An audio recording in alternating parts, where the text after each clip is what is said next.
Hello everyone, welcome back to my English learning YouTube channel crack English with BC और मैं आपका English language trainer Birju Chauhan.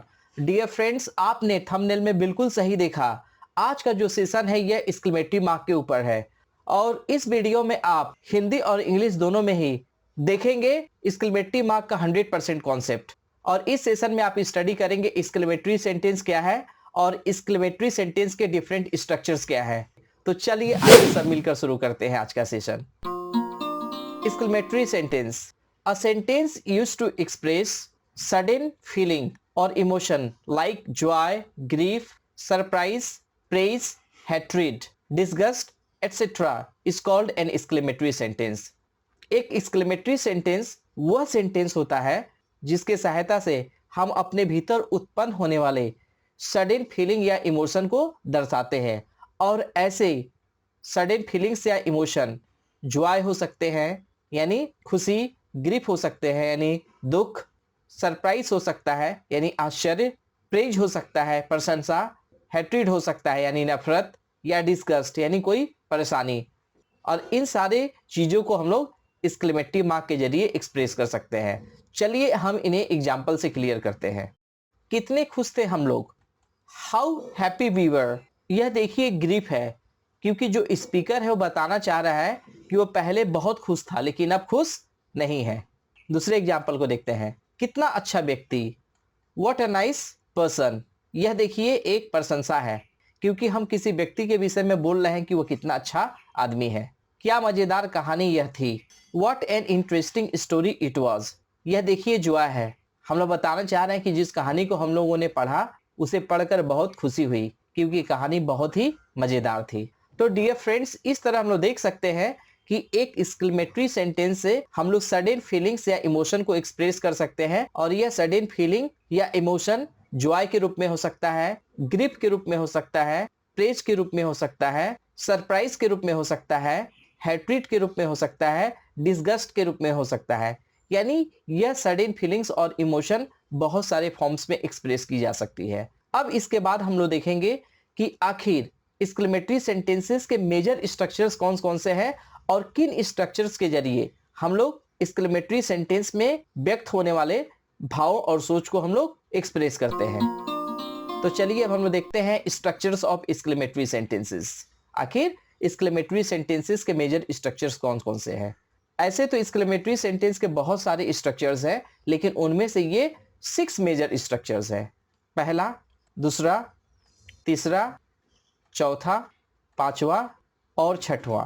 देखिए हम लोगों के पास एक्सक्लेमेटरी सेंटेंसेस के 6 स्ट्रक्चर्स हैं। अब एक एक स्ट्रक्चर्स को हम लोग देखेंगे कि ये स्ट्रक्चर्स बनते कैसे हैं और इनका हम लोग सेंटेंसेस में कैसे यूज करते हैं। तो चलिए हम लोग एक एक स्ट्रक्चर को देखते हैं और उस स्ट्रक्चर को एग्जाम्पल के साथ क्लियर करते हैं। स्ट्रक्चर नंबर 1, व्हाट, ए और an plus noun exclamatory mark. जैसा कि यह एक एक्सक्लेमेटरी सेंटेंस का स्ट्रक्चर है तो इसके लास्ट में एक्सक्लेमेटरी मार्क होना स्वाभाविक है। और इस स्ट्रक्चर में हम लोग सेंटेंस को व्हाट से शुरू करते हैं, उसके बाद ए या एन होता है, उसके बाद नाउन होता है। चलिए अब इसके एग्जांपल्स को देखते हैं। क्या गाड़ी, तो इसका ट्रांसलेशन होगा व्हाट अ कार। और यह एक एडमिरेशन या सरप्राइज को व्यक्त कर रहा है। एडमिरेशन का अर्थ होता है प्रशंसा और सरप्राइज का मतलब होता है आश्चर्य। तो इस सेंटेंस से हम लोग गाड़ी के विषय में बात कर रहे हैं। अब दूसरे एग्जाम्पल को देखते हैं कि यह आदमी, व्हाट अ मैन। यह भी एक एडमिरेशन और सरप्राइज का एग्जाम्पल है। पहले स्ट्रक्चर में हम लोगों ने देखा व्हाट के बाद ए या एन आता है और उसके बाद एक नाउन आता है। अब इसके बाद हम लोग सेकेंड स्ट्रक्चर को देखते हैं। What plus a oblique an, adjective plus noun plus statement और लास्ट में एक्सक्लेमेटरी मार्क। और स्टेटमेंट कहने का अर्थ है कि एक पूरा सेंटेंस होगा जो सब्जेक्ट से शुरू होगा, उसके बाद हेल्पिंग वर्ब या मेन वर्ब होगा। अब चलिए इसके एग्जांपल्स को देखते हैं। क्या आश्चर्यजनक गाड़ी तुम्हारे पास है, what a wonderful car you have. और यह एक सरप्राइज का एग्जांपल है कि तुम्हारे पास कितनी आश्चर्यजनक गाड़ी है जो शायद दूसरे के पास नहीं है। अब दूसरे एग्जांपल को देखते हैं। क्या मजेदार किताब यह है, what an interesting book it is. यानी जो किताब है इसका कंटेंट्स बहुत ही इंटरेस्टिंग है और यह एक जॉय का एग्जाम्पल है। और ऐसे सेंटेंसेस सरप्राइज को भी व्यक्त कर सकते हैं। तो इस तरह से हम लोग एक्सक्लेमेटरी सेंटेंस के दूसरे स्ट्रक्चर में देख सकते हैं कि सेंटेंस व्हाट से शुरू होगा, उसके बाद ये या एंड रहेगा, और उसके बाद एक एडजेक्टिव होगा, उसके बाद नाउन होगा, और उसके बाद पूरा एक स्टेटमेंट होगा। अब हम लोग इसके बाद स्ट्रक्चर थर्ड को देखते हैं, हाउ प्लस एडजेक्टिव और एडवर्ब और लास्ट में एक्सक्लेमेटरी मार्क। कितना महान, हाउ ग्रेट, यह प्रेस को एक्सप्रेस कर रहा है क्योंकि हम लोग किसी व्यक्ति के महानता के विषय में बात करके उसकी तारीफ कर रहे हैं।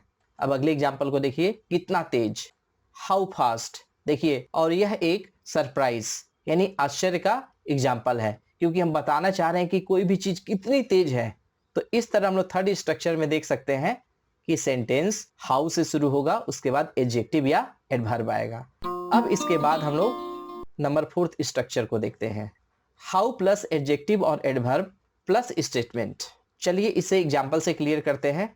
कितना सुंदर वह आज दिख रही है, how lovely she is looking today, यह एक एडमिरेशन का एग्जाम्पल है। अब इसके बाद एक एग्जाम्पल और देखते हैं, कितना धीरे तुम चल रहे हो, how slowly you are walking, यह एक डिस्गस्ट का एग्जाम्पल है। डिस्गस्ट मीन्स जब आप किसी चीज से परेशानी फील करते हैं।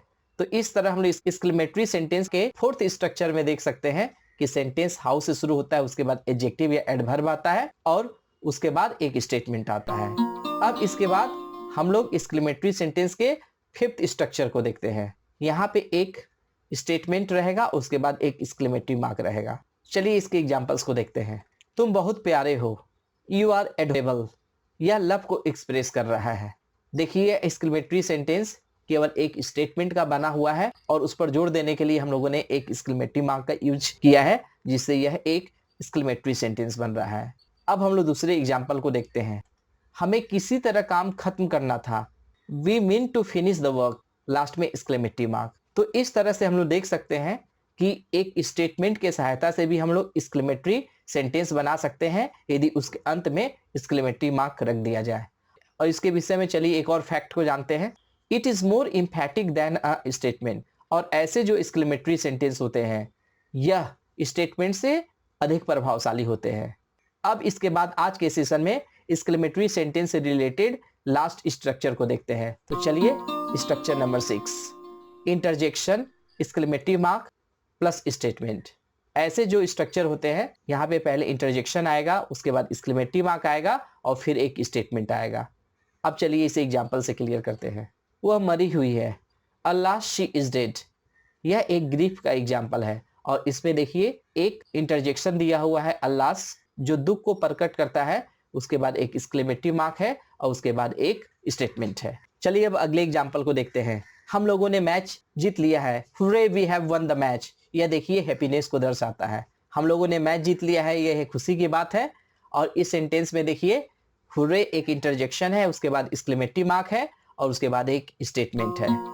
तो डियर फ्रेंड्स, आज के सेशन में हम लोगों ने स्टडी की एक एक्सक्लेमेटरी सेंटेंस क्या होता है, इसके मेजर स्ट्रक्चर्स क्या होते हैं और उन स्ट्रक्चर्स को हम लोगों ने एग्जाम्पल्स के जरिए क्लियर किया है। तो डियर फ्रेंड्स, आज के सेशन में बस इतना ही। यदि आपको मेरी वीडियो अच्छी लगी तो इसे लाइक कीजिए, इसे शेयर कीजिए, मेरे YouTube channel crack English with BC को सब्सक्राइब कीजिए और बेल आइकन पुश करना ना भूलें ताकि मेरे आने वाली हर वीडियो का नोटिफिकेशन आपको मिलता रहे। वीडियो में आखिर तक बने रहने के लिए थैंक यू वेरी मच।